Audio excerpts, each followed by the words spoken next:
We're working on this flap today. The screws that go through, I was debating about keeping them inside and having them come loose on the wing side.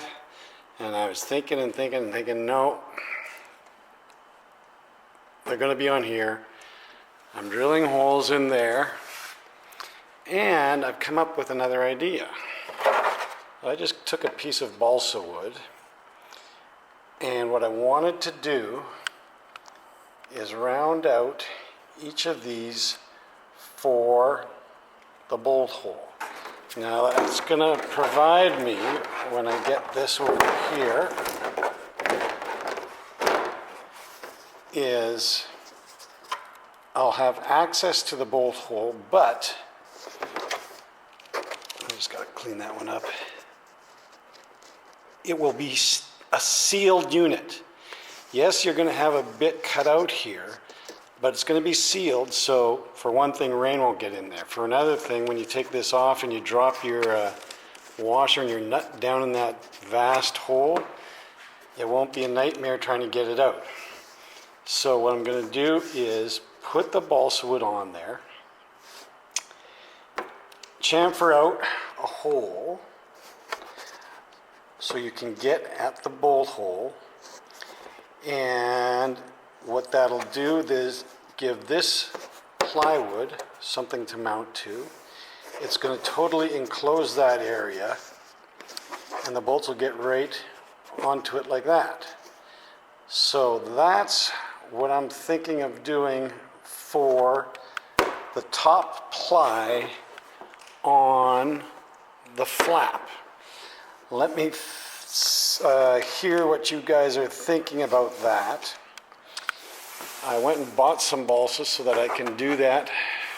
Just machine it out to the dimensions I need. It just fits in there like that. I just have a piece of tape holding it so that I could mock it up.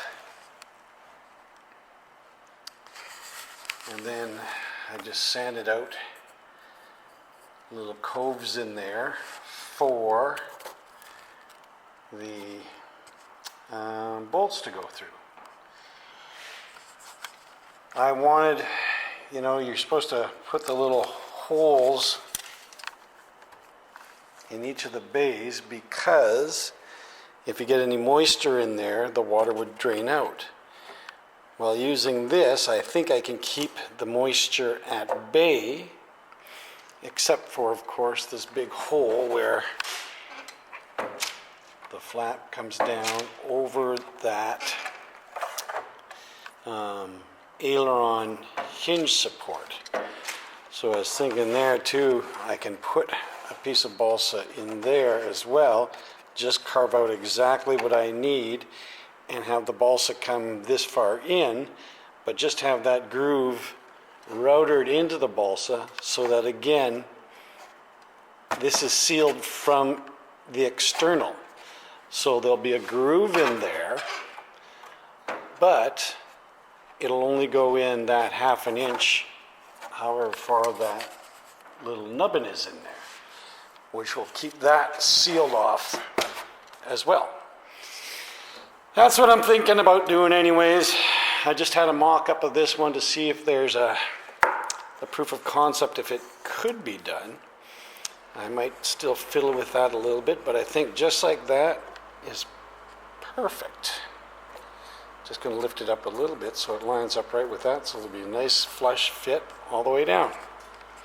Alrighty, I was just thinking, and I was saying how this is balsa. It's not structural, so you don't need any strength there. That is the added strength there, that little doubler, that backup that the plans call for. If this works, you could probably do this out of spruce or fir, whatever. Don't go with that little thing there. Make this entire thing, this entire block out of fir or spruce, and mount it right in there and then it would be one solid part. That would add strength, and then you can ground out your little eyelets for that to do that. So that might be something that if you're considering doing this in the future, we'll see how this turns out. But that might be the way to go. I was looking at even a piece of fur isn't very heavy. This is almost nothing. So that might be something you want to think of in the future for those flap doublers for where the hinge goes.